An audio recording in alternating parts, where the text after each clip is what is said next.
मान्छे नि छन् अझै मान्छे छ जस्तो छ कि कपाल भेट्टा ए लो हो त्यसो यार अनि मोबाइलहरु पनि भेट्टा कति छ तीन-चारजना फेला पारे एक्स्ट्रा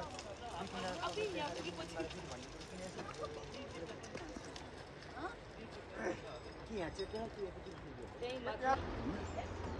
अहिलेलाई खनेर भई त्यहाँ हेर हजुर सब भर्खरकै छ क्या